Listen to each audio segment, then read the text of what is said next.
ವಿಡಿಯೋನ ಕೊನೆ ತನಕ ನೋಡಿ. ನೀವೇನಾದ್ರೂ ಫಸ್ಟ್ ನಮ್ಮ ಒಂದು ಯೂಟ್ಯೂಬ್ ಚಾನಲ್ ನೋಡ್ತಾ ಇದೀರಾ ಅಂತಂದ್ರೆ ನೋಡ್ತಾ ಇರಲ್ಲ ಸಬ್ಸ್ಕ್ರೈಬ್ ಮಾಡ್ಕೊಳ್ಳಿ. ಪ್ರತಿದಿನ ಯೂಟ್ಯೂಬ್ ರಿಲೇಟೆಡ್ ವಿಡಿಯೋಸ್ಗಳಾಗ್ತಾ ಇದೆ ನಮ್ಮ ಒಂದು ಚಾನಲಲ್ಲಿ, ಮಿಸ್ ಮಾಡ್ಕೊಬೇಡಿ. ಓಕೆ ಆಯ್ತಾ? ಸಬ್ಸ್ಕ್ರೈಬ್. ಬನ್ನಿ ಇವತ್ತಿನ ವಿಡಿಯೋನ ಶುರು ಮಾಡೋಣ. ಒಂದು ಸೂಪರ್ ಮಾರ್ಕೆಟ್ ನಲ್ಲಿ ಜನರು ಇವರಿಗೆ ಬೇಕಾಗಿರುವಂತ ವಸ್ತುಗಳನ್ನ ತಗೊಳ್ತಿರ್ಬೇಕಾದ್ರೆ ಇದ್ದಕ್ಕಿದ್ದಂಗೆನೆ ತುಂಬಾ ಮಂಜು ಬಂದು ಈ ಸ್ಟೋರ್ ಅನ್ನ ಸುತ್ತುವರೆದು ಬಿಡುತ್ತೆ.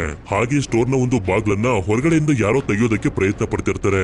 ಯಾರು ಅಂತ ಚೆಕ್ ಮಾಡೋದಕ್ಕೆ ಡೋರ್ ಅನ್ನು ಓಪನ್ ಮಾಡಿದ್ರೆ ತುಂಬಾ ವಿಚಿತ್ರವಾಗಿರುವಂತ ಕೈಗಳು ಬಂದು ಒಬ್ಬ ವ್ಯಕ್ತಿನ ಹೊರಗಡೆ ಎಳ್ಕೊಂಡು ಹೊರಟೋಗ್ತವೆ. ಈಗ ಈ ಸ್ಟೋರ್ ನಲ್ಲಿರುವಂತ ನೂರಾರು ಜನರು ಹೊರಗಡೆ ಹೋಗೋದಕ್ಕಾಗದೆ ಸಿಗಾಕೋಬಿಟ್ಟಿದ್ದಾರೆ. ಅಷ್ಟಕ್ಕೂ ಈ ಸ್ಟೋರ್ ನ ಹೊರಗಡೆ ಏನ್ ನಡೀತಿದೆ, ಇವರ ಪ್ರಾಣಗಳನ್ನ ಉಳಿಸ್ಕೊಳ್ಳೋದಕ್ಕೆ ಜನರು ಏನೇನೆಲ್ಲ ಮಾಡ್ತಾರೆ ಅಂತ ನೀವು ತಿಳ್ಕೋಬೇಕು ಅಂತಂದ್ರೆ ಇಷ್ಟೊಂದು ಥ್ರಿಲ್ಲರ್ ಆಗಿರುವಂತ ಮೂವಿನ ನೀವು ನೋಡ್ಲೇಬೇಕು. ಅಂದಂಗಿ ಮೂವಿ ಹೆಸರು ದ ಮಿಸ್ಟ್ ಅಂತ. ಮೂವಿಯ ಮೊದಲ ಸೀನ್ ನಲ್ಲಿ ಪೇಂಟಿಂಗ್ ಅನ್ನ ಮಾಡ್ತಿರುವಂತ ಡೇವಿಡ್ ಅನ್ನೋ ಒಬ್ಬ ವ್ಯಕ್ತಿನ ನಮ್ಗೆ ತೋರಿಸ್ತಾರೆ. ಇದಾದ್ಮೇಲೆ ಇವನು ಹಾಗೆ ಇವನ ಫ್ಯಾಮಿಲಿ ಅವರು ನೋಡ್ತಾರೆ ಹೊರಗಡೆ ತುಂಬಾ ಜೋರು ಮಳೆ, ಆದ್ರಿಂದ ಸೇಫ್ ಆಗಿರ್ಬೇಕು ಅಂತ ಇವ್ರು 3 ಜನ ಬೇಸ್ಮೆಂಟ್ ಗೆ ಹೋಗಿ ಸೆಟಲ್ ಆಗ್ತಾರೆ. ಆದ್ರೆ ನಂತರ ಮಾರನೇ ದಿನ ಬೆಳಗ್ಗೆ ಹೊರಗಡೆ ಬಂದು ನೋಡಿದ್ರೆ ಒಂದು ಮರ ಇವರ ಮನೆ ಕಿಟಕಿನ ಹೊಡ್ಕೊಂಡು ಒಳಗಡೆ ಬಂದ್ಬಿಟ್ಟಿರುತ್ತೆ. ಹಾಗೆ ಡೇವಿಡ್ ನೆನ್ನೆ ಮಾಡ್ತಿದ್ದಂತ ಪೇಂಟಿಂಗ್ ಕೂಡ ನಾಶ ಆಗೋಗಿರುತ್ತೆ. ಇದ್ರಿಂದ ಇವನು ಬೇಜಾರ್ ಮಾಡ್ಕೋತಾನೆ. ನಂತರ ಡೇವಿಡ್ ಹಾಗೆ ಇವನ ಹೆಂಡತಿ ಆಗಿರುವಂತ ಸ್ಟೆಫ್ ಒಳಗಡೆ ಬಂದಿರುವಂತ ಮರನ ಹೊರಗಡೆ ತಗ್ಸಿ ಹಾಳಾಗಿರುವಂತ ಕಿಟಕಿನ ರಿಪೇರ್ ಮಾಡಿಸೋದ್ರ ಬಗ್ಗೆ ಮಾತಾಡ್ತಿರ್ಬೇಕಾದ್ರೆ ಆಗ ಇಲ್ಲಿಗೆ ಇವರ ಮಗ ಆಗಿರುವಂತ ಬಿಲ್ಲಿ ಬಂದು ನನ್ ಜೊತೆ ಬನ್ನಿ ಏನೋ ತೋರಿಸ್ಬೇಕು ಅಂತ ಹೇಳ್ತಾನೆ. ಆದ್ರೆ ಇವ್ರು ಮಾತ್ರ ಅದ್ರ ಬಗ್ಗೆ ಗಮನನೇ ಕೊಡ್ತಿರೋದಿಲ್ಲ. ನಮ್ ಮಗ ಇಷ್ಟು ಬೇಗ ಬೆಳೆದ್ಬಿಟ್ಟ ಅಂತ ಸಂತೋಷ ಪಡ್ತಿರ್ತಾರೆ. ಸರಿ ಅಂತ ಇವರು ಬಿಲ್ಲಿ ಹೇಳದಂತ ಜಾಗಕ್ಕೆ ಬಂದು ನೋಡಿದ್ರೆ ಇವರ ಬೋಟ್ ಹೌಸ್ ನ ಮೇಲೆ ಒಂದು ಮರ ಬಿದ್ದು ನಾಶ ಆಗೋಗಿರುತ್ತೆ. ಇದು ಬೇರೆ ನಾಶ ಆಗೋಗಿದೆ ಅಂತ ಇವರು ಯೋಚನೆ ಮಾಡ್ತಿರ್ಬೇಕಾದ್ರೆ ಅದೇ ಸಮಯಕ್ಕೆ ಗಮನಿಸ್ತಾರೆ ಬೆಟ್ಟಗಳ ಹತ್ರ ತುಂಬಾ ವಿಚಿತ್ರವಾಗಿರುವಂತ ಮಿಸ್ಟ್ ಬರ್ತಿರುತ್ತೆ. ಅಂದ್ರೆ ಮಂಜು ಬರ್ತಿರುತ್ತೆ. ಇದು ನೋಡೋದಕ್ಕಂತೂ ನಾರ್ಮಲ್ ಆಗಿರುವಂತ ಮಿಸ್ಟ್ ತರ ಕಾಣಿಸ್ತಾನೆ ಇರೋದಿಲ್ಲ. ನಂತರ ಡೇವಿಡ್ ನಾನು ಪಕ್ಕದ ಮನೆಯವ್ರ ಹತ್ರ ಹೋಗಿ ಇನ್ಶೂರೆನ್ಸ್ ಇನ್ಫಾರ್ಮೇಶನ್ ನ ಈಸ್ಕೊಂಡ್ ಬರ್ತೀನಿ ಅಂತ ಹೇಳ್ತಿರ್ತಾನೆ. ಯಾಕೆಂತಂದ್ರೆ ಬೋಟ್ ಹೌಸ್ ನ ಮೇಲೆ ಬಿದ್ದಿರುವಂತ ಮರ ಪಕ್ಕದ ಮನೆಯವ್ರದ್ದು. ಅವ್ರ ಹತ್ರ ಇನ್ಫಾರ್ಮೇಶನ್ ಈಸ್ಕೊಂಡು ಇನ್ಶೂರೆನ್ಸ್ ಅನ್ನ ಕ್ಲೈಮ್ ಮಾಡಿದ್ರೆ ಇವನ ಬೋಟ್ ಹೌಸ್ ನ ಇನ್ಶೂರೆನ್ಸ್ ದುಡ್ಡು ಇವನಿಗೆ ಬರುತ್ತೆ ಅಂತ. ಆದ್ರಿಂದ ಪಕ್ಕದ ಮನೆಯ ಬ್ರೆಂಟನ್ ಹತ್ರ ಬಂದು ನೋಡಿದ್ರೆ ಇಲ್ಲೂ ಕೂಡ ಅದೇ ಸ್ಥಿತಿ, ಮರಗಳೆಲ್ಲ ಬಿದ್ದೋಗಿರ್ತವೆ. ಸರಿ ಅಂತ ಇವನು ಇನ್ಶೂರೆನ್ಸ್ ನ ಇನ್ಫಾರ್ಮೇಶನ್ ನ ಕೇಳ್ತಾ ಪಕ್ಕದಲ್ಲಿ ನೋಡಿದ್ರೆ ಬ್ರೆಂಟನ್ ನ ಕಾರು ಕೂಡ ನಾಶ ಆಗೋಗಿರುತ್ತೆ. ಆಗ ಬ್ರೆಂಟನ್ ಕೂಡ ಸ್ವಲ್ಪ ಹೊತ್ತಾದ್ಮೇಲೆ ನಾನು ನಿಮ್ಗೆ ತಂದ್ಕೊಡ್ತೀನಿ ಅಂತ ಹೇಳಿ ನೀವೇನಾದ್ರೂ ಸೂಪರ್ ಮಾರ್ಕೆಟ್ ಕಡೆಗೆ ಹೋಗ್ತಿದ್ದೀರಾ ಅಂತ ಕೇಳ್ತಾನೆ. ಡೇವಿಡ್ ಹಾಗೆ ಇವನ ಮಗನು ಕೂಡ ಸೂಪರ್ ಮಾರ್ಕೆಟ್ ಗೆ ಹೋಗ್ತಿರೋದ್ರಿಂದ ಜೊತೆಲಿ ಇವನು ಕೂಡ ಕರ್ಕೊಂಡು ಹೋಗ್ತಾರೆ. ಹೀಗೆ ಇವರು ಹೋಗ್ತಿರ್ಬೇಕಾದ್ರೆ ನೋಡ್ತಾರೆ ಮಿಲಿಟರಿಯ ಟ್ರಕ್ ಗಳು ಆಗ್ಲೇ ಮಿಸ್ಟ್ ಅನ್ನ ನೋಡಿದ್ರಲ್ಲ ಆ ಬೆಟ್ಟಗಳ ಕಡೆಗೆ ಹೋಗ್ತಿರ್ತವೆ. ಇದನ್ನ ನೋಡಿ ಸ್ವಲ್ಪ ವಿಚಿತ್ರ ಅನ್ಸಿ ಬ್ರೆಂಟನ್ ಹಾಗೆ ಡೇವಿಡ್ ಗೆ ಈ ಟೌನ್ ನಲ್ಲಿ ಒಬ್ರು ಲೇಡಿ ಹೇಳುವಂತ ಕತೆ ನೆನಪು ಬರುತ್ತೆ. ಆಕ್ಚುಲಿ ಈ ಟೌನ್ ನಲ್ಲಿ ತುಂಬಾ ಫೇಮಸ್ ಆಗಿರುವಂತ ಒಂದು ಕತೆ ಇದೆ. ಅದೇನು ಅಂತಂದ್ರೆ ಆ ಬೆಟ್ಟಗಳ ಹತ್ರ ಏಲಿಯನ್ಸ್ ಗಳ UFO ಬಂದು ಕ್ರಾಶ್ ಆಗಿತ್ತು. ಅಲ್ಲಿ ಸಿಕ್ಕಂತ UFO ಹಾಗೆ ಏಲಿಯನ್ಸ್ ಗಳ ಮೇಲೆ ಸೈಂಟಿಸ್ಟ್ ಗಳು ಎಕ್ಸ್ಪೆರಿಮೆಂಟ್ ಅನ್ನ ಮಾಡ್ತಿದ್ದಾರೆ ಅಂತ. ಈ ತರ ಕಥೆನ ಒಬ್ರು ವಯಸ್ಸಾಗಿರುವಂತ ಲೇಡಿ ಹೇಳ್ತಿದ್ರು. ಆದ್ರೆ ಈ ಟೌನ್ ನಲ್ಲಿರುವಂತ ಜನರು ಇದನ್ನೆಲ್ಲ ಒಂದು ಜೋಕ್ ನ ರೀತಿ ನೋಡ್ತಾರೆ ಹೊರತು ಯಾರು ಕೂಡ ಸೀರಿಯಸ್ ಆಗಿ ತಗೊಂಡಿರೋದಿಲ್ಲ. ನಂತರ ಇವರು ಸೂಪರ್ ಮಾರ್ಕೆಟ್ ಗೆ ಬಂದು ರೀಚ್ ಆದಾಗ ನೋಡಿದ್ರೆ ಸಿಗ್ನಲ್ ಸಿಗ್ತಿರೋದಿಲ್ಲ. ಆದ್ರಿಂದ ಡೇವಿಡ್ ಇವನ ಮಗನ್ನ ಬ್ರೆಂಟನ್ ನ ಜೊತೆ ಒಳಗಡೆ ಕಳಿಸಿ ಪಬ್ಲಿಕ್ ಫೋನ್ ನಲ್ಲಿ ಸ್ಟೆಫ್ ಗೆ ಕಾಲ್ ಮಾಡೋದಕ್ಕೆ ನೋಡ್ತಾನೆ. ಆದ್ರೆ ಇದು ಕೂಡ ವರ್ಕ್ ಆಗ್ತಿರೋದಿಲ್ಲ. ಸರಿ ಅಂತ ಬೇಗ ಕೆಲಸನ ಮುಗಿಸ್ಕೊಂಡು ಹೋಗ್ಬೇಕು ಅಂತ ಸೂಪರ್ ಮಾರ್ಕೆಟ್ ನ ಒಳಗಡೆ ಬಂದಾಗ ಇಲ್ಲೇ ಕೆಲಸ ಮಾಡ್ತಿರುವಂತ ಸ್ಯಾಲಿ ಅನ್ನೊಬ್ಳು ಹುಡುಗಿನ ನಮ್ಗೆ ತೋರಿಸ್ತಾರೆ. ಹಾಗೆ ಡೇವಿಡ್ ನ ತುಂಬಾ ಒಳ್ಳೆ ಫ್ರೆಂಡ್ ಆಗಿರುವಂತ ಆಲಿ ಕೂಡ ಇಲ್ಲೇ ಇರ್ತಾನೆ. ನಂತರ ಡೇವಿಡ್ ಇವನ ಮಗನ ಹತ್ರ ಬಂದಾಗ ಬ್ರೆಂಟನ್ ಕೂಡ ಅವನಿಗೆ ಏನ್ ಬೇಕೋ ವಸ್ತುಗಳನ್ನ ತಗೊಳ್ಳೋದಕ್ಕೆ ಅಂತ ಹೋಗ್ತಾನೆ. ಹಾಗೆ ಇದೇ ಸ್ಟೋರ್ ನಲ್ಲಿರುವಂತ ಅಮೆಂಡಾ ಅನ್ನೊಬ್ರು ಲೇಡಿನೂ ಕೂಡ ನಮ್ಗೆ ತೋರಿಸ್ತಾರೆ. ಅದೇ ಸಮಯಕ್ಕೆ 3 ಮಿಲಿಟರಿಯ ಸೋಲ್ಜರ್ಸ್ ಗಳು ಕೂಡ ಇಲ್ಲಿಗೆ ಬರ್ತಾರೆ. ಇದಾದ್ಮೇಲೆ ಇಲ್ಲೇ ವಯಸ್ಸಾಗಿರುವಂತ ಲೇಡಿ ಇರಿನಾ ಈ ಜಾಗದಲ್ಲಿರುವಂತ ಜನರ ಜೊತೆ ಮಾತಾಡ್ತಿರ್ಬೇಕಾದ್ರೆ ಒಬ್ರು ಮಿಲಿಟರಿಯ ಪೊಲೀಸ್ ಇಲ್ಲಿಗೆ ಬಂದು ಈ 3 ಜನ ಸೋಲ್ಜರ್ಸ್ ಗಳಿಗೆ ಇನ್ನು 5 ನಿಮಿಷದಲ್ಲಿ ನೀವು ಬೆಟ್ಟಗಳ ಹತ್ರ ಇರ್ಬೇಕು ಅಂತ ಹೇಳಿ ಹೋಗ್ತಾರೆ. ಅದೇ ಸಮಯಕ್ಕೆ ಇದ್ದಕ್ಕಿದ್ದಂಗೆನೆ ಟೌನ್ ನಲ್ಲಿರುವಂತ ಎಮರ್ಜೆನ್ಸಿ ಸೈರನ್ ತುಂಬಾ ಜೋರಾಗಿ ಬಡ್ಕೊಳ್ಳೋದಕ್ಕೆ ಶುರು ಮಾಡುತ್ತೆ. ಹೀಗೆ ಇವರು ಏನಾಗಿರ್ಬೋದು ಅಂತ ನೋಡ್ತಿರ್ಬೇಕಾದ್ರೆ ಮುಖದಲ್ಲಿ ರಕ್ತ ಬರ್ತಿರುವಂತ ಡ್ಯಾನ್ ಅನ್ನೋ ಒಬ್ಬ ವ್ಯಕ್ತಿ ಒಳಗಡೆ ಬಂದು ಎಲ್ಲರಿಗೂ ಹೇಳ್ತಿರ್ತಾನೆ ಆ ಮಂಜಿನ ಒಳಗಡೆ ಅಂದ್ರೆ ಆ ಮಿಸ್ ನ ಒಳಗಡೆ ಏನೋ ಒಂದು ಜೀವಿ ಇದೆ, ಅದು ನನ್ನ ಫ್ರೆಂಡ್ ನ ಎಳ್ಕೊಂಡು ಹೊಟ್ಟೋಯ್ತು ಅಂತ. ಇದರಿಂದ ಹೆದರ್ಕೊಂಡು ಒಬ್ಬ ವ್ಯಕ್ತಿ ಹೊರಗಡೆ ಇರುವಂತ ಇವನ ಕಾರ್ ಹತ್ರ ಬರ್ತಾನೆ. ಅಷ್ಟೊತ್ತಿಗೆ ಈ ಜಾಗಕ್ಕೂ ಕೂಡ ಮಿಸ್ಟ್ ಬಂದು ತುಂಬ್ಕೊಬಿಡುತ್ತೆ. ಏನಾಗ್ತಿರ್ಬೋದು ಅಂತ ಎಲ್ಲ ಯೋಚನೆ ಮಾಡ್ತಿರ್ಬೇಕಾದ್ರೆ ಹೊರಗಡೆ ಹೋದಂತ ವ್ಯಕ್ತಿ ತುಂಬಾ ಜೋರಾಗಿ ಕಿರ್ಚ್ಕೊಳ್ಳುವಂತ ಶಬ್ದ ಎಲ್ಲರಿಗೂ ಕೇಳಿಸುತ್ತೆ. ಆದ್ರಿಂದ ಅವನಿಗೆ ಏನಾಗಿರ್ಬೋದು ಅಂತ ಎಲ್ಲರೂ ಹೆದರ್ಕೊಳ್ತಿರ್ತಾರೆ. ಅದೇ ಸಮಯಕ್ಕೆ ಈ ಜಾಗದಲ್ಲಿ ಇದ್ದಕ್ಕಿದ್ದಂಗೆನೆ ಭೂಕಂಪ ಬಂದು ತುಂಬಾ ಜೋರಾಗಿ ಅಲುಗಾಡ್ತಿರೋದ್ರಿಂದ ಯಾರ ಕೈಲೂ ನಿಂತ್ಕೊಳ್ಳೋದಕ್ಕೂ ಕೂಡ ಆಗ್ತಿರೋದಿಲ್ಲ. ಆದ್ರೆ ಸ್ವಲ್ಪ ಹೊತ್ತಿನ ನಂತರ ಎಲ್ಲನೂ ಅದಾಗದೆ ಸ್ಟಾಪ್ ಆಗೋಗುತ್ತೆ. ಆಗ ಇಲ್ಲೇ ಇದ್ದಂತ ಮೆಲಿಸಾ ಅನ್ನೋ ಒಬ್ರು ಲೇಡಿ ನಾನು ಮನೇಲಿ ಮಕ್ಕಳನ್ನ ಬಿಟ್ಟು ಬಂದಿದ್ದೀನಿ, ಅವರು ನನಗೋಸ್ಕರ ಕಾಯ್ತಿದ್ದಾರೆ, ನಾನು ಮನೆಗೆ ಹೋಗೋದಕ್ಕೆ ಯಾರಾದ್ರೂ ಹೆಲ್ಪ್ ಮಾಡಿ ಅಂತ ಅಂಗಲಾಚಿ ಬೇಡ್ಕೊಂಡ್ರು ಕೂಡ ಯಾರು ಇವಳನ್ನ ಹೊರಗಡೆ ಕರ್ಕೊಂಡು ಹೋಗೋದಕ್ಕೆ ರೆಡಿ ಆಗಿರೋದಿಲ್ಲ. ಇದರಿಂದ ಇವಳೆ ದೃಢ ನಿರ್ಧಾರ ಮಾಡ್ಕೊಂಡು ಸೀದಾ ಸ್ಟೋರ್ ಇಂದ ಹೊರಗಡೆ ಮಿಸ್ಟ್ ನ ಒಳಗಡೆ ಹೊಟ್ಟೋಗ್ತಾಳೆ. ಈ ಕಡೆ ಬಿಲ್ಲಿ ಇಲ್ಲಿ ಆಗ್ತಿರೋದ್ನೆಲ್ಲ ನೋಡಿ ತುಂಬಾನೇ ಹೆದರ್ಕೊಬಿಟ್ಟಿರ್ತಾನೆ. ಡೇವಿಡ್ ಕೂಡ ಇವನಿಗೆ ಸಮಾಧಾನ ಮಾಡ್ತಿರ್ತಾನೆ. ಹಾಗೆ ಇವರಿಗೆ ಗೊತ್ತಿರುವಂತ ಒಂದ್ ಸ್ವಲ್ಪ ಜನ ಬಂದು ಬಿಲ್ಲಿ ಜೊತೆ ಮಾತಾಡೋದಕ್ಕೆ ಶುರು ಮಾಡ್ತಾರೆ, ಇವನು ಹೆದರ್ಕೊಳ್ಳದೆ ಇರ್ಲಿ ಅಂತ. ನಂತರ ಡೇವಿಡ್ ಬಿಲ್ಲಿಗೆ ಬೆಡ್ಶೀಟ್ ಅನ್ನ ತರ್ತೀನಿ ಅಂತ ಇಲ್ಲೇ ಇದ್ದಂತ ಹ್ಯಾಟಿ ಅನ್ನೋ ಒಬ್ರು ಲೇಡಿ ಹತ್ರ ಬಿಲ್ಲಿನ ಬಿಟ್ಟು ಬ್ಲಾಂಕೆಟ್ ಅನ್ನ ಹುಡುಕ್ತಾ ಹುಡುಕ್ತಾ ಒಂದು ರೂಮ್ಗೆ ಬಂದು ತಲುಪ್ತಾನೆ. ಇಲ್ಲಿ ಬಂದು ನೋಡಿದ್ರೆ ಜನರೇಟರ್ ಕೆಟ್ಟು ತುಂಬಾನೇ ಹೊಗೆ ಬರ್ತಿರುತ್ತೆ. ಆದ್ರಿಂದ ಇವನು ಇದ್ರ ಹತ್ರ ಬಂದು ಆಫ್ ಮಾಡಿ ಹೋಗ್ತಿರ್ಬೇಕಾದ್ರೆ ಹೊರಗಡೆಯಿಂದ ಯಾರೋ ಶಟರ್ ಡೋರ್ ನ ಮುಂದೆ ತಳ್ತಿರ್ತಾರೆ. ಇದನ್ನ ನೋಡಿ ಇವನಿಗೆ ತುಂಬಾ ಹೆದರಿಕೆ ಆಗಿ ಅಲ್ಲಿಂದ ಹೊರಗಡೆ ಬಂದು ಈ ವಿಷಯನ ಇಲ್ಲೇ ನಿಂತಿದ್ದಂತ ಒಂದಷ್ಟು ಜನರಿಗೆ ಹೇಳ್ತಾನೆ. ಇದರಿಂದ ಏನಿರ್ಬೋದು ಅಂತ ಚೆಕ್ ಮಾಡೋದಕ್ಕೆ ಸ್ಟೋರ್ ನಲ್ಲಿ ಕೆಲಸ ಮಾಡ್ತಿರುವಂತ ಒಂದಷ್ಟು ಜನರು ಇಲ್ಲಿಗೆ ಬರ್ತಾರೆ. ಇಲ್ಲಿಗೆ ಬಂದಾಗ ಇವರಿಗೆ ಜನರೇಟರ್ ಹಾಳಾಗಿದೆ ಅಂತ ಗೊತ್ತಾಗಿ ಮೊದಲು ಅದನ್ನ ರಿಪೇರ್ ಮಾಡ್ಬೇಕು ಅಂತ ಡಿಸೈಡ್ ಮಾಡ್ತಾರೆ. ಆದ್ರೆ ಅದನ್ನ ರಿಪೇರ್ ಮಾಡೋದಕ್ಕೆ ಹೊರಗಡೆ ಹೋಗ್ಬೇಕು. ಇದರಿಂದ ನಾರ್ಮನ್ ಒಬ್ಬ ಹುಡುಗ ನಾನು ಹೊರಗಡೆ ಹೋಗಿ ರಿಪೇರ್ ಮಾಡ್ತೀನಿ ಅಂತ ಹೇಳ್ತಿರ್ತಾನೆ. ಆಗ ಡೇವಿಡ್ ಬೇಡ, ಹೊರಗಡೆ ಏನಿದ್ಯೋ ಏನೋ ನಮ್ಗೆ ಗೊತ್ತಿಲ್ಲ, ಇಂಥ ಪರಿಸ್ಥಿತಿಲಿ ಹೊರಗಡೆ ಹೋಗೋದು ಸರಿಯಲ್ಲ ಅಂತ. ಅದ್ರಲ್ಲಿ ಕೆಲಸ ಮಾಡ್ತಿರುವಂತ ಜಿಮ್ ಅನ್ನೋ ಒಬ್ಬ ವ್ಯಕ್ತಿ ಡೇವಿಡ್ ಗೆನೆ ಬೈತಿರ್ತಾನೆ, ನಮ್ ಕೆಲ್ಸನ ಹೇಗ್ ಮಾಡ್ಬೇಕು ಅಂತ ನಮ್ಗೆ ಗೊತ್ತಿದೆ, ನೀನ್ ಹೇಳ್ಕೊಡ್ಬೇಡ ಅಂತ.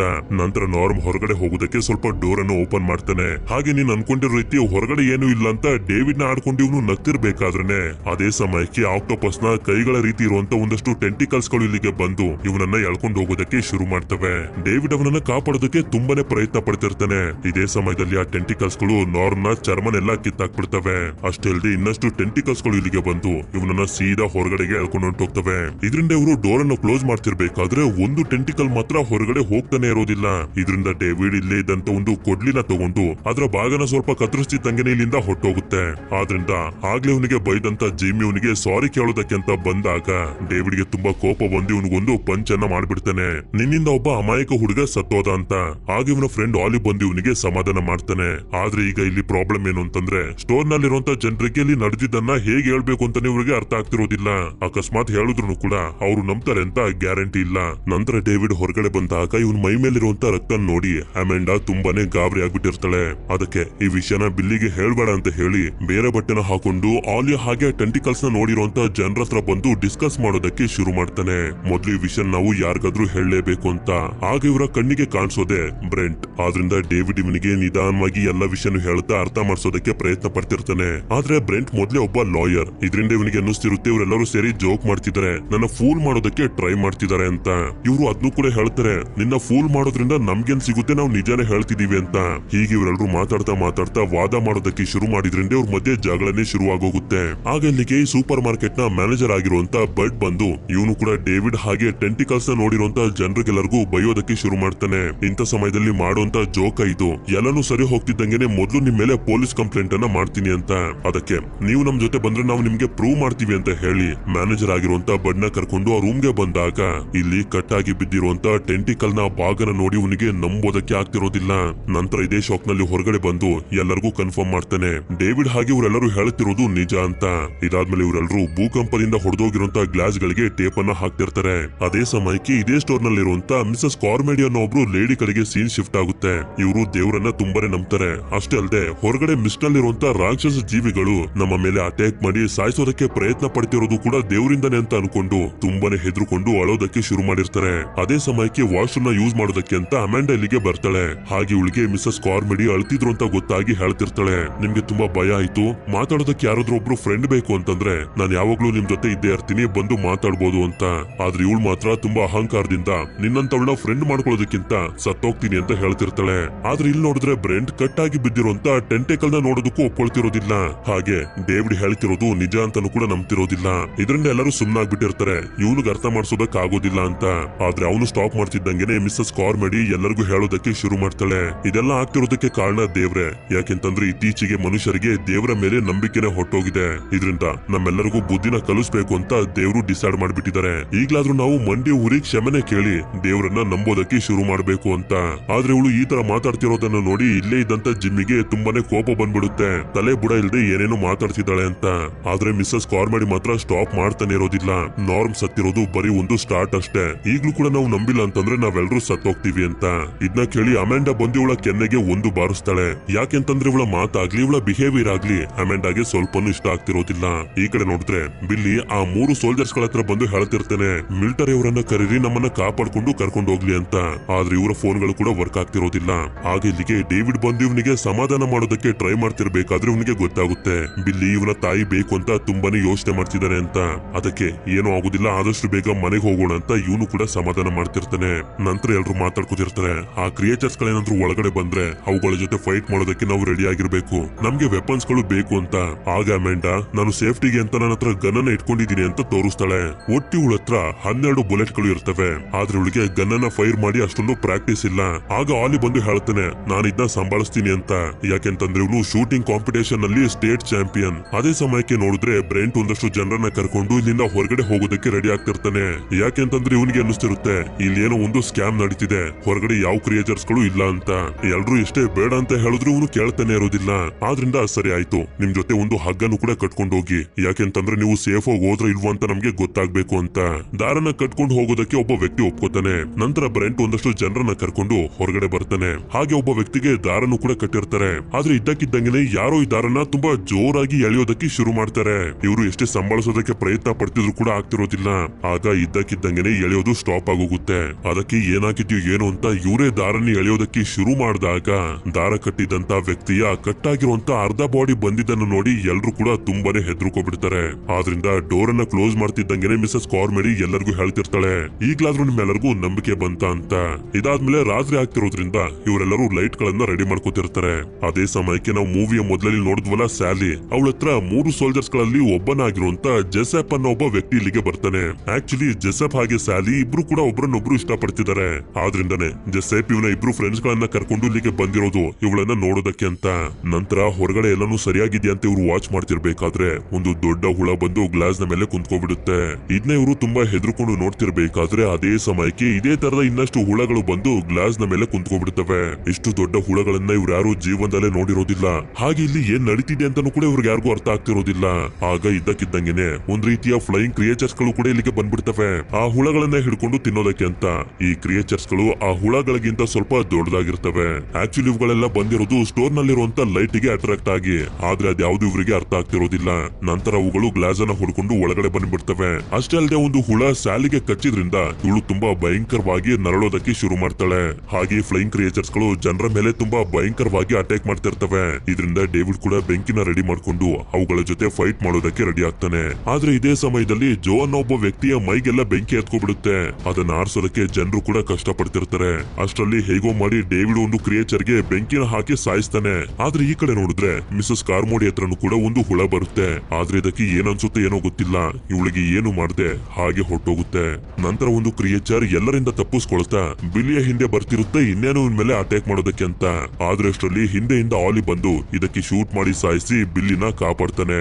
ಆದ್ರೆ ಈ ಕಡೆ ನೋಡಿದ್ರೆ ಆ ಹುಳ ಕಚ್ಚಿದ್ರಿಂದ ಸ್ಯಾಲಿ ಸತ್ತೋಗಿರ್ತಾಳೆ. ಇದರಿಂದ ಜೆಸೆಪ್ ಅಂತೂ ತುಂಬಾನೇ ದುಃಖ ಆಗ್ತಿರುತ್ತೆ.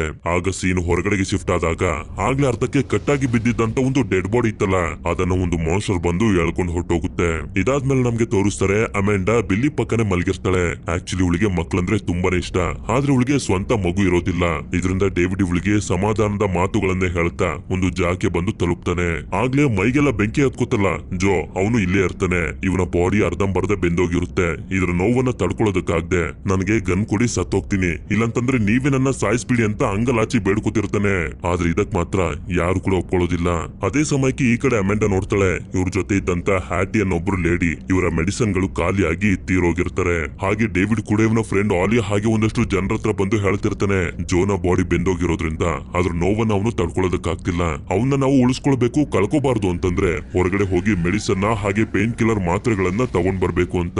ಆಕ್ಚುಲಿ ಹೇಳ್ಬೇಕು ಅಂತಂದ್ರೆ ಈ ಸೂಪರ್ ಮಾರ್ಕೆಟ್ ನ ಪಕ್ಕದಲ್ಲೇ ಮೆಡಿಕಲ್ ಇರುತ್ತೆ. ಹೀಗೆ ಇವ್ರು ಮಾತಾಡ್ತಿರ್ಬೇಕಾದ್ರೆ ಅದೇ ಸಮಯಕ್ಕೆ ಅಮೆಂಡಾ ಬಂದು ಹ್ಯಾಟಿ ಸತ್ತೋಗಿರುವಂತ ವಿಷಯನ ಹೇಳ್ತಾಳೆ.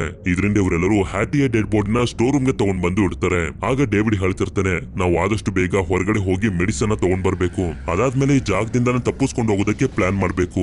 ನಾನು ನನ್ನ ದೊಡ್ಡ ಕಾರನ್ನ ತಂದಿದ್ದೀನಿ, ನಾವೆಲ್ಲರೂ ತಪ್ಪಿಸ್ಕೊಂಡು ಹೋಗ್ಬೋದು ಅಂತ. ಆದ್ರೆ ಇದಕ್ಕೆ ಅಮೆಂಡಾ ಮಾತ್ರ ಒಪ್ಕೊಳ್ತಿರೋದಿಲ್ಲ. ಸ್ಟೋರ್ ನಲ್ಲಿರುವಂತ ಜನರನ್ನೆಲ್ಲರನ್ನು ಬಿಟ್ಟು ನಾವು ಮಾತ್ರ ಹೇಗ್ ಹೋಗೋದಕ್ಕೆ ಸಾಧ್ಯ ಅಂತ. ಆದ್ರೆ ಡೇವಿಡ್ ಇವಳಿಗೆ ಅರ್ಥ ಮಾಡಿಸ್ತಿರ್ತಾನೆ, ನಾವಿನ್ನು ಎಷ್ಟೊತ್ತು ಈ ಸ್ಟೋರ್ ನ ಒಳಗಡೆನೆ ಇರೋದು, ಏನು ಮಾಡ್ತಿ ಇಲ್ಲಿ ಬಚ್ಚಿಟ್ಕೊಂಡಿರೋ ಬದಲು ಹೊರಗಡೆ ಹೋಗೋದಕ್ಕೆ ಏನಾದ್ರೂ ಮಾಡ್ಬೇಕು ಅಂತ. ಆದ್ರೆ ಅದಕ್ಕಿಂತ ಮೊದಲು ಇವರ ಪ್ರಿಫರೆನ್ಸ್ ಏನು ಅಂತಂದ್ರೆ ಹೊರಗಡೆ ಹೋಗಿ ಮೆಡಿಸನ್ ತಗೊಂಡ್ ಬರೋದು. ಆದ್ರೆ ಬಿಲ್ಲಿ ಡೇವಿಡ್ ನ ತಡಿತಿರ್ತಾನೆ, ನೀವು ಹೊರಗಡೆ ಹೋಗ್ಬೇಡಿ, ಆ ಮಾನ್ಸ್ಟರ್ಸ್ ಗಳು ನಿಮ್ಮನ್ನ ತಿನ್ಬಿಟ್ರೆ ನಾನು ಏನ್ ಮಾಡ್ಲಿ ಅಂತ. ಆಗ ಇವನು ಕೂಡ ಬಿಲ್ಲಿಗೆ ಧೈರ್ಯ ಹೇಳ್ತಿರ್ತಾನೆ, ನನ್ಗೇನು ಆಗೋದಿಲ್ಲ, ಮತ್ತೆ ಬಂದೇ ಬರ್ತೀನಿ ಅಂತ.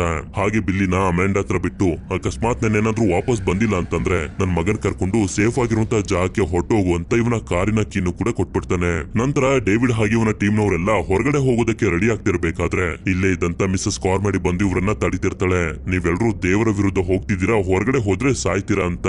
ಆದ್ರೆ ಇವಳ ಮಾತನ್ನ ಕೇಳೋಕಾಗ್ದೆ ಇಲ್ಲೇ ಇದ್ದಂತ ವಯಸ್ಸಾಗಿರುವಂತ ಲೇಡಿ ಇರಿನಾ ಒಂದು ವಸ್ತುವಿಂದ ಇವಳಿಗೆ ಹೊಡೆದು ಸುಮ್ನಿರೋದಕ್ಕೆ ಹೇಳ್ತಿರ್ತಾಳೆ. ಅಷ್ಟೇ ಅಲ್ಲದೆ ಇರಿನಾ ಕೂಡ ಡೇವಿಡ್ ನ ಟೀಮ್ ನವರ ಜೊತೆ ಮೆಡಿಕಲ್ ಗೆ ಹೋಗ್ಬೇಕು ಅಂತ ಡಿಸೈಡ್ ಮಾಡಿರ್ತಾಳೆ. ನಂತರ ಡೇವಿಡ್ ಇವನ ಟೀಮ್ ನ ಕರ್ಕೊಂಡು ಸ್ಟೋರ್ ಇಂದ ಹೊರಗಡೆ ಬರ್ತಾನೆ. ಇವರ ಅದೃಷ್ಟಕ್ಕೆ ಯಾವುದೇ ತರದ ಮಾನ್ಸ್ಟರ್ಸ್ ಗಳು ಇವರಿಗೆ ಇಲ್ಲಿ ಕಾಣಿಸೋದಿಲ್ಲ. ಇದರಿಂದ ಇವರು ಹೀಗೆ ಸಾಕ್ತಾ ಸಾಕ್ತಾ ಹೇಗೋ ಮಾಡಿ ಮೆಡಿಕಲ್ ಹತ್ರ ಬಂದು ತಲುಪ್ತಾರೆ. ಇದಾದ್ಮೇಲೆ ಇವರು ಮೆಡಿಕಲ್ ನ ಒಳಗಡೆ ಬಂದು ಮೆಡಿಸನ್ ಹುಡ್ಕೋದಕ್ಕೆ ಶುರು ಮಾಡ್ತಾರೆ. ಯಾವಾಗ ಇವರಿಗೆ ಬೇಕಾಗಿರುವಂತ ಮೆಡಿಸಿನ್ಸ್ ಗಳು ಸಿಗ್ತಾವೋ ಅವುಗಳನ್ನ ತಗೊಂಡು ಹೋಗೋದಕ್ಕೆ ರೆಡಿ ಆಗ್ತಿರ್ಬೇಕಾದ್ರೆ ಇದ್ದಕ್ಕಿದ್ದಂಗೆನೆ ಏನೋ ವಿಚಿತ್ರವಾಗಿರುವಂತ ಶಬ್ದ ಇವರಿಗೆ ಕೇಳಿಸುತ್ತೆ. ಆದ್ರಿಂದ ಏನಿರ್ಬೋದು ಅಂತ ಬರ್ತಿರುವಂತ ಶಬ್ದನ ಫಾಲೋ ಮಾಡ್ಕೊಂಡು ಬಂದು ನೋಡಿದ್ರೆ ಸ್ಪೈಡರ್ಸ್ ಗಳ ಬಲೆಯಲ್ಲಿ ಒಂದಷ್ಟು ಡೆಡ್ ಬಾಡಿಗಳು ಇರ್ತವೆ. ಆದ್ರೆ ಇದರಲ್ಲಿ ಒಬ್ಬ ವ್ಯಕ್ತಿ ಇನ್ನೂ ಕೂಡ ಜೀವಂತವಾಗಿ ಇರ್ತಾನೆ. ಆದ್ರಿಂದ ಇವರು ಅವನನ್ನ ಕಾಪಾಡೋದಕ್ಕೆ ಪ್ರಯತ್ನ ಪಡ್ತಾರೆ. ಆದ್ರೆ ಇಷ್ಟೊತ್ತಿಗೆ ತುಂಬಾನೇ ಲೇಟ್ ಆಗೋಗಿರುತ್ತೆ. ಯಾಕೆಂತಂದ್ರೆ ವ್ಯಕ್ತಿಯ ಬಾಡಿ ಒಳಗಡೆ ಒಂದು ಸ್ಪೈಡರ್ ಮೊಟ್ಟೆಗಳನ್ನ ಇಟ್ಬಿಟ್ಟಿರುತ್ತೆ. ಅದೇ ಸಮಯಕ್ಕೆ ದೊಡ್ಡ ದೊಡ್ಡ ಸ್ಪೈಡರ್ಸ್ ಗಳು ಬಂದು ಇವರ ಮೇಲೆ ಅಟ್ಯಾಕ್ ಮಾಡೋದಕ್ಕೆ ಶುರು ಮಾಡ್ತವೆ. ಈ ಸ್ಪೈಡರ್ಸ್ ಗಳ ಬಲೆ ಆಸಿಡ್ ನ ರೀತಿ ಇರುತ್ತೆ. ಇದರಿಂದ ಅಟ್ಯಾಕ್ ಮಾಡ್ತಿದ್ದಂಗೆನೆ ಒಬ್ಬ ವ್ಯಕ್ತಿಯ ಕಾಲೇ ಕಟ್ಟಾಗ್ಬಿಡುತ್ತೆ. ಅಷ್ಟಲ್ಲದೆ ಆಗ್ಲೇ ವ್ಯಕ್ತಿಯ ಬಾಡಿ ಒಳಗಡೆ ಮೊಟ್ಟೆನ ಇಟ್ಬಿಟ್ಟಿದ್ವಲ್ಲ, ಆ ಮೊಟ್ಟೆಗಳನ್ನ ಹೊಡ್ಕೊಂಡು ಸಾವಿರಾರು ಸ್ಪೈಡರ್ ಗಳು ಹೊರಗಡೆ ಬಂದ್ಬಿಡ್ತವೆ. ಇದರಿಂದ ಇವರೆಲ್ಲರೂ ಮುಂದೆ ಸಿಕ್ತಂತ ಸ್ಪೈಡರ್ ಗಳ ಜೊತೆ ಫೈಟ್ ಅನ್ನ ಮಾಡ್ತಾ ಹೋಗ್ತಿರ್ಬೇಕಾದ್ರೆ ಇಲ್ಲೂ ಕೂಡ ತುಂಬಾ ಜನ ಸತ್ತೋಗ್ತಾರೆ. ಆದ್ರೂ ಕೂಡ ಉಳ್ಕೊಂಡಿರುವಂತ ಜನರು ತುಂಬಾ ಕಷ್ಟಪಟ್ಟು ಮತ್ತೆ ಸ್ಟೋರ್ ಗೆ ಬಂದು ತಲುಪ್ತಾರೆ. ಸ್ವಲ್ಪ ಹೊತ್ತಾದ್ಮೇಲೆ ನಮ್ಗೆ ತೋರಿಸ್ತಾರೆ ಇವರೆಲ್ಲರಿಗೂ ಇವರ ಜೊತೆ ಮೆಡಿಕಲ್ ನಲ್ಲಿ ಆಗಿದ್ದನ್ನ ಇನ್ನೂ ಕೂಡ ನಂಬೋದಕ್ಕಾಗ್ತಿರೋದಿಲ್ಲ. ಅದಕ್ಕೆ ಇಲ್ಲೆಲ್ಲ ಏನ್ ನಡೀತಿದೆ, ಆ ಮಿಸ್ಟ್ ಎಲ್ಲಿಂದ ಬಂದಿದೆ ಅಂತ ತಿಳ್ಕೊಳ್ಳೋದಕ್ಕೆ ಜೆಸೆಪ್ ಹತ್ರ ಹೋಗ್ಬೇಕು ಅಂತ ಇವರು ಡಿಸೈಡ್ ಮಾಡ್ತಾರೆ. ಯಾಕೆಂತಂದ್ರೆ ಜೆಸೆಪ್ ಒಬ್ಬ ಸೋಲ್ಜರ್ ಆಗಿರೋದ್ರಿಂದ ಇಲ್ಲೆಲ್ಲ ಏನ್ ನಡೀತಿದೆ ಅಂತ ಗೊತ್ತಿರುತ್ತೆ ಅಂತ. ಹೀಗೆ ಹೋಗ್ತಿರ್ಬೇಕಾದ್ರೂ ನೋಡ್ತಾರೆ ಇಷ್ಟೊತ್ತಿಲಿರುವಂತ ಜನರೆಲ್ಲರೂ ಮಿಸಸ್ ಕಾರ್ಮೆಡಿ ಹೇಳ್ದಂಗೆ ಕೇಳೋದಕ್ಕೆ ಶುರು ಮಾಡ್ಬಿಟ್ಟಿರ್ತಾರೆ. ಅಷ್ಟೇ ಅಲ್ಲದೆ ಜಿಮ್ ಕೂಡ ಅವಳ ಮಾತನ್ನ ನಂಬ್ತಿರ್ತಾನೆ. ಯಾಕೆಂತಂದ್ರೆ ಆಗ್ಲೇ ಎಲ್ಲರ ಮೇಲೆ ಅಟ್ಯಾಕ್ ಮಾಡ್ತಿರ್ಬೇಕಾದ್ರೆ ಒಂದು ಹುಳ ಮಾತ್ರ ಕಾರ್ಮೆಡಿಗೆ ಏನು ಮಾಡದೆ ಹೊಟ್ಟೋಯ್ತಲ್ಲ. ಆದ್ರಿಂದ ಕಾರ್ಮೆಡಿ ಹೇಳ್ತಿರೋದೇ ನಿಜ, ದೇವ್ರ ಇದನ್ನೆಲ್ಲ ಮಾಡ್ತಿರೋದು ಅಂತ ಎಲ್ಲರೂ ನಂಬ್ಕೋತಿರ್ತಾರೆ. ಆದ್ರೆ ಡೇವಿಡ್ ಹಾಗೆ ಇವನ ಜೊತೆ ಇರುವಂತ ಜನರು ಮಾತ್ರ ಇದನ್ನ ನಂಬದೆ ಅಲ್ಲಿಂದ ಜೆಸೆಪ್ ಹತ್ರ ಬಂದು ತಲುಪ್ತಾರೆ. ಇಲ್ಲಿ ನೋಡಿದ್ರೆ ಇವನ ಇಬ್ರು ಸೋಲ್ಜರ್ ಫ್ರೆಂಡ್ಸ್ ಗಳು ಇರೋದೇ ಇಲ್ಲ. ಅವರು ಎಲ್ಲೋಗಿದ್ದಾರೆ ಅಂತ ಜೆಸೆಪ್ ಕೂಡ ಗೊತ್ತಿರೋದಿಲ್ಲ. ಯಾಕೆಂತಂದ್ರೆ ಇವನು ಕೂಡ ಡೇವಿಡ್ ಹಾಗೆ ಅವನ ಟೀಮ್ ನವರ ಜೊತೆ ಮೆಡಿಕಲ್ ಗೆ ಬಂದಿದ್ದ.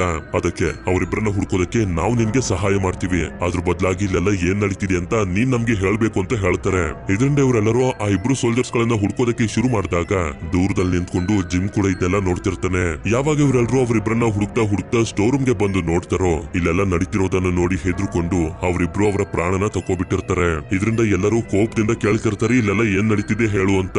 ಅದೇ ಸಮಯಕ್ಕೆ ಜಿಮ್ ಇಲ್ಲಿಗೆ ಬಂದು ಜೆಸೆಪ್ ನ ಹೇಳ್ಕೊಂಡು ಎಲ್ಲಾ ಜನರ ಮುಂದೆ ಬಂದು ಹೇಳ್ತಿರ್ತಾನೆ ಈ ಜಾಗದಲ್ಲೆಲ್ಲ ಏನ್ ನಡೀತಿದೆ ಅಂತ ಇವನಿಗೆ ಗೊತ್ತಿದೆ ಅಂತ. ಇದರಿಂದ ಮಿಸಸ್ ಕಾರ್ಮೆಡಿ ನ್ಯಾಯ ಮಾಡೋದಕ್ಕೆ ಅಂತ ಮುಂದೆ ಬರ್ತಾಳೆ. ಇದನ್ನೆಲ್ಲ ನೋಡಿ ಜೆಸೆಪ್ ಕೂಡ ತುಂಬಾನೇ ಹೆದರ್ಕೊಂಡು ಇವರಿಗೆ ಹೇಳೋದಕ್ಕೆ ಶುರು ಮಾಡ್ತಾನೆ.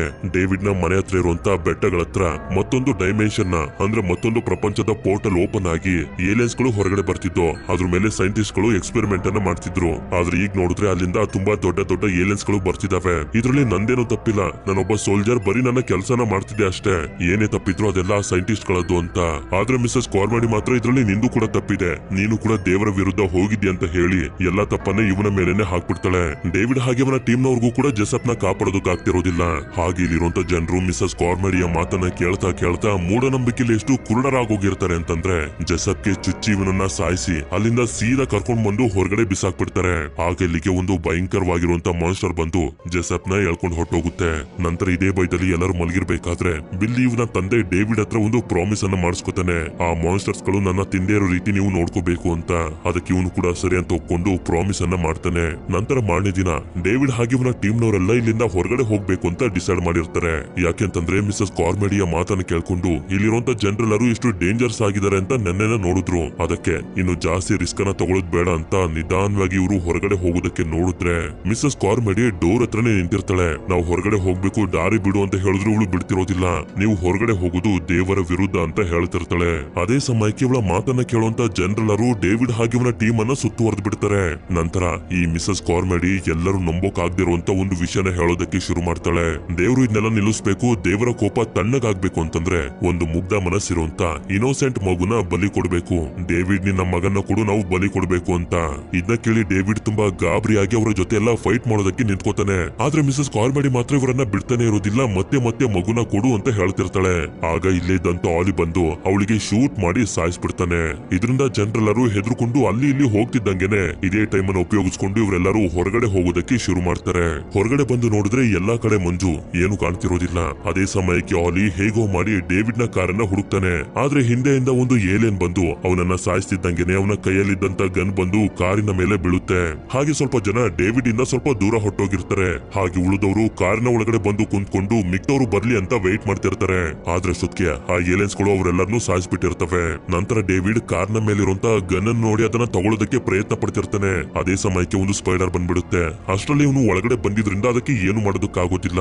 ಇದರಿಂದ ಕಾರ್ನಲ್ಲಿರುವಂತ ಡೇವಿಡ್, ಬಿಲ್ಲಿ, ಅಮೆಂಡಾ, ಇರಿನಾ ಹಾಗೆ ಟ್ಯಾನ್ ಕಾರನ್ನ ಸ್ಟಾರ್ಟ್ ಮಾಡ್ಕೊಂಡು ನಿಧಾನವಾಗಿ ಇಲ್ಲಿಂದ ಹೋಗೋದಕ್ಕೆ ಶುರು ಮಾಡ್ತಾರೆ. ಇದನ್ನೆಲ್ಲ ಸ್ಟೋರ್ ನಲ್ಲಿರುವಂತ ಜನರು ಕೂಡ ನೋಡ್ತಿರ್ತಾರೆ. ಅಲ್ಲಿಂದ ಯಾವಾಗ ಡೇವಿಡ್ ಕಾರನ್ನ ಇವನ ಮನೆ ಹತ್ರ ಕರ್ಕೊಂಡ್ ಬರ್ತಾನೋ ಆಗ ಇವನಿಗೆ ಗೊತ್ತಾಗುತ್ತೆ ಇವನ ಹೆಂಡತಿ ಆಗಿರುವಂತ ಸ್ಟೆಫ್ ಕೂಡ ಈಗ ಬದುಕಿಲ್ಲ ಅಂತ. ಇದರಿಂದ ಇವನಿಗೆ ತುಂಬಾ ದುಃಖ ಆಗಿ ಅಳೋದಕ್ಕೆ ಶುರು ಮಾಡ್ತಾನೆ. ಎಲ್ಲರೂ ಇವನಿಗೆ ಸಮಾಧಾನ ಮಾಡ್ತಾರೆ. ಇದಾದ್ಮೇಲೆ ಇವರೆಲ್ಲರೂ ಒಂದು ಸೇಫ್ ಆಗಿರುವಂತ ಜಾಗನ ಹುಡ್ಕೊಂಡು ಹೋಗೋದಕ್ಕೆ ಶುರು ಮಾಡ್ತಾರೆ. ಹೀಗೆ ಇವರು ರೋಡ್ ನಲ್ಲಿ ಹೋಗ್ತಿರ್ಬೇಕಾದ್ರೆ ನಮ್ಮೆಲ್ಲರಿಗೂ ಗೊತ್ತಾಗುತ್ತೆ ಏಲಿಯನ್ಸ್ ಗಳು ಬರೀ ಸ್ಟೋರ್ ನ ಮಾತ್ರ ಅಲ್ಲ ಇಡೀ ಟೌನ್ ಅನ್ನೇ ನಾಶ ಮಾಡ್ಬಿಟ್ಟಿದ್ದಾವೆ ಅಂತ. ಆದ್ರೆ ಕಾರ್ನಲ್ಲಿ ಇವರು ಹೋಗ್ತಿರ್ಬೇಕಾದ್ರೆ ನೋಡ್ತಾರೆ ತುಂಬಾನೇ ದೊಡ್ಡದಾಗಿರುವಂತ ಒಂದು ಏಲಿಯನ್ ರೋಡ್ ಅನ್ನ ಕ್ರಾಸ್ ಮಾಡ್ತಿರುತ್ತೆ. ಈ ಏಲಿಯನ್ ಎಷ್ಟು ದೊಡ್ಡದಾಗಿರುತ್ತೆ ಅಂತಂದ್ರೆ ಇವರ ಕಾರು ಒಂದು ಇರುವೆ ರೀತಿ ಕಾಣಿಸ್ತಿರುತ್ತೆ. ಸರಿ ಅಂತ ಇವರು ಮುಂದೆ ಸಾಕ್ತಿರ್ಬೇಕಾದ್ರೆ ಅದೇ ಸಮಯಕ್ಕೆ ಕಾರಿನ ಫ್ಯೂಲ್ ಕೂಡ ಖಾಲಿ ಆಗೋಗುತ್ತೆ. ಆದ್ರಿಂದ ಇವ್ರ ಹತ್ರ ಈಗ ಬೇರೆ ದಾರಿ ಉಳಿದಿರೋದಿಲ್ಲ. ಹೇಗಿದ್ರು ಆ ಏಲಿಯನ್ಸ್ ಗಳಿಂದ ಸತ್ಯ ಸಾಯ್ತಿವಿ. ಅದ್ರ ಬದಲು ನಮ್ಮ ಹತ್ರ ಈಗ ಗನ್ ಇದೆ. ನಾವೇನೇ ಶೂಟ್ ಮಾಡ್ಕೊಂಡು ಅದಕ್ಕಿಂತ ಮುಂಚೆನೆ ಸತ್ ಹೋಗ್ಬೇಕು ಅಂತ. ಆದ್ರೆ ಗನ್ ಅಲ್ಲಿ ಇರೋದೇ 4 ಬುಲೆಟ್ಗಳು. ಇವ್ರು ಬೇರೆ 5 ಜನ ಇದ್ದಾರೆ. ಇಷ್ಟೊತ್ತಿಗೆ ಎಲ್ಲರ ಕಣ್ಣಲ್ಲಿ ನೀರು ಇರುತ್ತೆ. ಸ್ವಲ್ಪ ಹೊತ್ತಿನ ನಂತರ ನಮ್ಗೆ ತೋರಿಸ್ತಾರೆ ಕಾರ್ನಲ್ಲಿ 4 ಬುಲೆಟ್ಗಳು ಫೈರ್ ಆಗ್ತವೆ. ನೋಡಿದ್ರೆ ಡೇವಿಡ್ ಇವನ ಮಗನ್ನು ಕೂಡ ಸೇರಿಸಿ ಮಿಕ್ಕ 3 ಜನರನ್ನು ಕೂಡ ಸಾಯಿಸ್ಬಿಟ್ಟಿರ್ತಾನೆ. ಇದರಿಂದ ಇವನಿಗೆ ತುಂಬಾ ದುಃಖ ಆಗಿ ಕಿರುಸ್ತಾ ಅಲ್ಲಿಂದ ಹೊರಗಡೆ ಬರ್ತಾನೆ. ಯಾಕೆಂತಂದ್ರೆ ಬುಲೆಟ್ ಇಲ್ವಲ್ಲ, ಏಲಿಯನ್ಸ್ ಗಳೇ ನನ್ನ ಸಾಯಿಸ್ಲಿ ಅಂತ. ಆದ್ರೆ ಅದೇ ಸಮಯಕ್ಕೆ ಇವನ ಕಡೆಗೆ ಏನೋ ಬರ್ತಿರೋ ರೀತಿ ಇವನಿಗೆ ಅನ್ಸುತ್ತೆ. ನೋಡಿದ್ರೆ ಮಿಲಿಟರಿ ಅವರು ಟ್ಯಾಂಕ್ ಅನ್ನ ತಗೊಂಡು ಇಲ್ಲಿಂದ ಹೋಗ್ತಿರ್ತಾರೆ. ಅಷ್ಟೇ ಅಲ್ಲದೆ ತುಂಬಾ ಜನರನ್ನ ಕಾಪಾಡಿರ್ತಾರೆ. ಆ ಜನರಲ್ಲಿ ಮೆಲಿಸಾ ಕೂಡ ಇರ್ತಾಳೆ. ಈ ಮೆಲಿಸಾ ಬೇರೆ ಯಾರು ಅಲ್ಲ, ಮೂವಿಯ ಮೊದಲಲ್ಲಿ ಸ್ಟೋರ್ ನಲ್ಲಿ ನನ್ನ ಮಕ್ಕಳು ನನ್ಗೋಸ್ಕರ ಮನೆಯಲ್ಲಿ ಕಾಯ್ತಿರ್ತಾರೆ ಅಂತ ಹೇಳಿ ಒಬ್ಳೆ ಹೊರಗಡೆ ಹೊಟ್ಟೋದ್ಲಲ್ಲ ಅವಳೇನೆ. ಅಂದ್ರೆ ಇವಳು ಸರ್ವೈವ್ ಆಗಿದ್ಲು ಅಂತ. ಅಷ್ಟೇ ಅಲ್ಲದೆ ಮಿಲಿಟರಿ ಅವರು ಆ ಏಲಿಯನ್ಸ್ ಗಳನ್ನೆಲ್ಲ ಸಾಯಿಸಿ ಟೌನ್ ನ ಕ್ಲೀನ್ ಮಾಡ್ತಿರ್ತಾರೆ. ಇದರಿಂದ ಇವನಿಗೆ ತುಂಬಾನೇ ದುಃಖ ಆಗೋಗುತ್ತೆ. ಸ್ವಲ್ಪ ಹೊತ್ತು ನಾನು ಕಾಯ್ಬೇಕಾಗಿತ್ತು ಅಂತ. ಹೀಗೆ ಇವನು ದುಃಖ ಪಡ್ತಿರ್ತಾನೆ. ಅಲ್ಲಿಗೆ ಮೂವಿನೂ ಕೂಡ ಎಂಡ್ ಆಗುತ್ತೆ. ಈ ಮೂವಿ ನಿಮ್ಮೆಲ್ಲರಿಗೂ ಇಷ್ಟ ಆಗಿರುತ್ತೆ ಅಂತ ಅನ್ಕೊಂಡಿದ್ದೀನಿ. ಇಷ್ಟ ಆಗಿತ್ತು ಅಂತಂದ್ರೆ ನನಗೆ ಕಮೆಂಟ್ ಮಾಡಿ ತಿಳಿಸಿ ಈ ಮೂವಿಲಿ ಡೇವಿಡ್ ನ ಮಗನ ಹೆಸರು ಏನು ಅಂತ. ಹಾಗೆ ವಿಡಿಯೋ ಇಷ್ಟ ಆಗಿತ್ತು ಅಂತಂದ್ರೆ ಲೈಕ್ ಮಾಡಿ. ಸಿಗೋಣ ಮತ್ತೊಂದು ಅಮೇಜಿಂಗ್ ಆಗಿರುವಂತ ವಿಡಿಯೋದಲ್ಲಿ. Until then stay tuned mister explainer Kannada.